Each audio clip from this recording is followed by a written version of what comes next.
ASEAN summit है क्या? G20 की मीटिंग से पहले इंडिया के लिए कितना इम्पोर्टेंट है आसियान समिट? इसकी शुरुआत कब से हुई और कौन कौन से देश इसमें लेते हैं हिस्सा? बात करेंगे इस वीडियो में।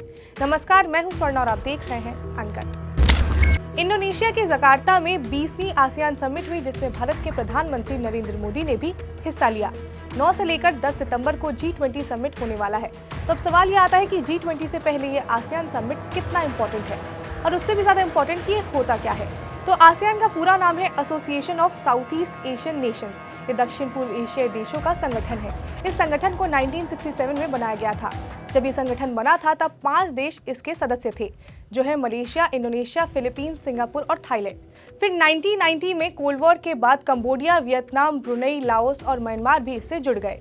अब सवाल ये आता है कि इस समिट का ऑब्जेक्टिव क्या होता है। तो आसियान का प्रेजेंट प्रेसिडेंट इंडोनेशिया है और इस समिट की 2 इम्पोर्टेंट बैठक होती है। अभी आसियान समूह के 10 देश इसके सदस्य हैं: Brunei, Cambodia, Indonesia, Laos, Malaysia, Myanmar, Philippines, Singapore, Thailand और वियतनाम। भारत अभी इस समूह का सदस्य नहीं है।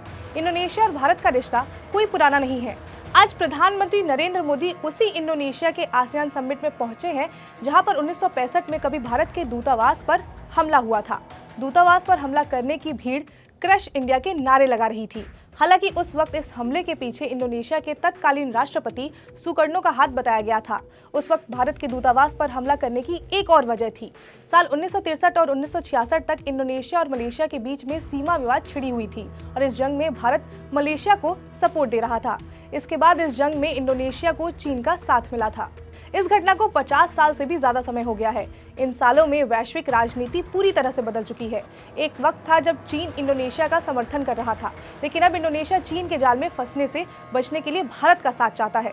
चीन से बाकी देश भी परेशान हैं। दरअसल चीन ने साउथ चाइना सी में अपना दबदबा बना लिया है और चीन की इस हरकत से आसियान के 10 देश में से 5 देश को आपत्ति है और वो 5 देश है मलेशिया, इंडोनेशिया, फिलीपींस, वियतनाम और ब्रुनेई। लेकिन ये देश चीन को अभी इस समय में चुनौती नहीं दे सकते हैं, इसलिए अपने आप को मजबूत कर रहे हैं। इनको हथियारों की भी जरूरत है। कई रिपोर्ट्स में बताया गया है कि इंडिया इन देशों के बीच में कई डिफेंस डील भी हुए हैं। रिपोर्ट्स की माने तो इस आसियान समिट में भारत आसियान देशों के साथ अच्छे रिश्ते बनाने के लिए डिफेंस एक्सपोर्ट का टारगेट $6 बिलियन रखा है। HAL अब फिलीपींस को तेजस बेचने के लिए बातचीत कर रहा है। भारत ने मलेशिया में HAL का ऑफिस भी खोला है।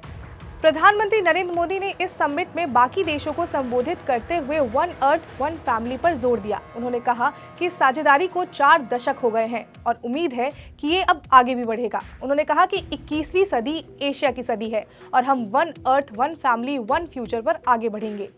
अभी इसके बाद G20 समिट होने वाला है, जिसकी अगुवाई भारत करेगा, जिस पर पूरी दुनिया की नजर होगी। वो काफी ज्यादा इंपॉर्टेंट होने वाला है। G20 से जुड़ी सभी अपडेट हम आप तक पहुंचाते रहेंगे। आप जुड़े रहिए अनकट के साथ। इसके साथ ही अगर आपको ये वीडियो पसंद आई हो तो लाइक करें, शेयर करें, सब्सक्राइब करें अनकट को।